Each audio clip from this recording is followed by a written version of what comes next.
This is OwlUp, where learning happens in minutes, not hours. For a deeper journey, explore all our courses at owlup.co. Now, let's dive in.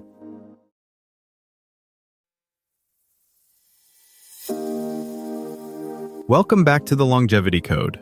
This is Chapter 3, where we're diving into one of the hottest topics in longevity research, fasting and calorie restriction. We'll cut through all the social media noise to explore what science actually says about why eating less, or eating less often, might help us live longer. Let's get into it. A single change to when you eat, not what you eat, can switch on cellular cleanup crews linked to longer life in animals. Now, here's the twist. In humans, the same fasting pattern that trims belly fat might or might not add even a single year. Why is the body so picky about timing? Most of what we think we know about fasting and calorie restriction comes from creatures that fit on a petri dish or live in a shoebox. Yeast double their lifespan. Worms and flies push aging back like a delayed flight. Mice on 30 to 40% fewer calories don't just live longer, they stay younger for more of that extra time. But when we zoom in on humans, the story shifts from dramatic extension to subtle recalibration. In people, cutting calories or tightening the eating window reliably reshapes risk factors: blood lipids, insulin, visceral fat. It's less like discovering a magic anti-aging pill and more like upgrading the conditions your cells operate in. Yet the core question remains open. Are we just polishing the surface of health, or actually slowing the clock beneath? This episode explores where the evidence is solid, where it's speculative, and what might realistically translate into decades, not just better lab results. In the lab, dialing back intake or shrinking eating windows looks almost like cheating. Longer-lived animals, delayed diseases, cleaner metabolic readouts.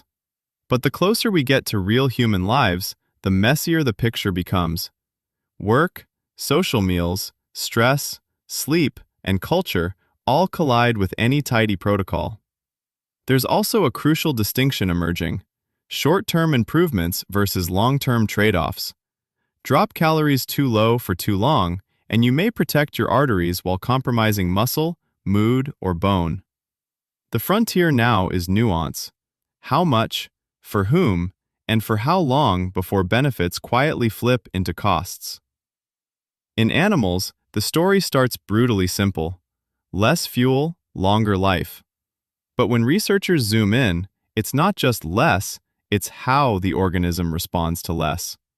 In mice, dialing intake down by about a third doesn't just change weight, it rewires whole physiologic priorities. Stress resistance pathways ramp up, inflammatory signals quiet down, and tissues become more responsive to the same hormonal messages that previously got ignored. Yeast, worms, and flies reveal one layer of this. When nutrients are scarce, growth programs ease off and maintenance programs take over. Signaling hubs like mTOR, AMPK, and sirtuins act as traffic controllers, deciding whether the cell should invest resources in building new components or preserving what it already has. With recurring scarcity, the bias shifts toward preservation. That shift maps neatly onto the dramatic lifespan gains in those short-lived species. Longer-lived primates tell a subtler story. In the Wisconsin rhesus trial, the animals on reduced intake didn't just avoid early death, they showed fewer classic late-life problems: less diabetes, less cardiovascular disease, fewer cancers. Yet even there, not every study agrees on the magnitude of extra years, suggesting that genetics, diet composition, and even lab environment modulate how much less translates into longer. In humans, the most rigorous trials focus not on how long people live, but on how their risk trajectories bend. The Calorie 2 project is a good example. People living their normal lives, but systematically kept modestly below their habitual intake for years, not weeks. What stands out is feasibility.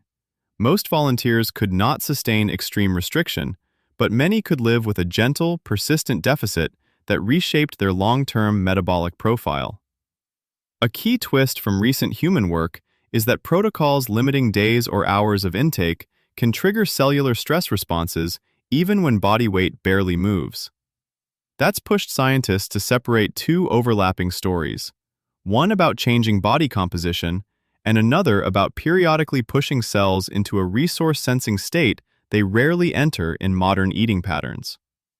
Taken together, the evidence hints that the dose and pattern of restraint matter as much as the total amount held back. Like a well-designed training plan, the goal may not be constant hardship, but precisely timed stretches of relative scarcity woven into an otherwise sustainable life. Consider two people who adopt restraint in completely different ways. One software engineer cuts about 15% from her usual intake, almost invisibly. Slightly smaller portions, rare desserts, no mindless snacking at her desk. Over a year, her lab results shift, but her daily routine barely feels different. Another person keeps total intake similar, yet confines it to a consistent schedule 4 or 5 days per week. Early dinner, no late-night grazing, so that some evenings are spent in a quiet, unfed state. Now layer in real-world friction. Business trips, late social events, heavy training blocks, or caregiving that wrecks sleep. Each of those can collide with rigid rules. Many long-term success stories turn out to be messy but consistent, flexible routines that bend around life while preserving a recognizable pattern of restraint most weeks. A useful way to picture the trade-offs is like composing a piece of music. Some people thrive on a steady, minimalist rhythm. Others do better with distinct, quiet passages punctuating an otherwise full score. The art is choosing a tempo you can keep playing for decades. Regulators may soon face a puzzle. Should they approve drugs that only shift biological age scores, or wait for proof they change when people actually die? Tech companies are already selling wearables and apps that nudge users towards self-experimentation with food timing, while insurers quietly model what even a small delay in chronic disease could do to healthcare costs. On the ground, therapists warn that rigid rules may fuel disordered patterns in vulnerable people. The frontier now is personalization. The same pattern that sharpens one person's focus might leave another cold, hungry, and sleepless. Genetics, chronotype, stress, and exercise all tilt the balance. Think less universal hack, more tailored suit, stitched slowly from small experiments, honest logs, and a body you learn to listen to over years. Before next week, ask yourself, 1. If I experimented with a 12 to 14-hour overnight fast just 3 days this week, what would I actually change about my dinner and breakfast times, down to the hour? And how might that realistically fit around my social life and sleep schedule? 2. Looking at my typical day, which specific snack or late-night eating habit is most likely to spike my blood sugar or keep my insulin elevated? And what is one concrete swap or exact time cutoff I'm willing to try instead for the next 7 days? 3. Given what the episode said about the difference between calorie quality and simple restriction, which one or two highly processed foods could I replace with higher protein or higher fiber options this week? And how will I know, energy, focus, hunger, that it's actually making a difference for me? This was OwlUp, your daily step forward. This series continues with more chapters on OwlUp.co. Visit OwlUp.co to access the complete course and continue your learning journey. See you there!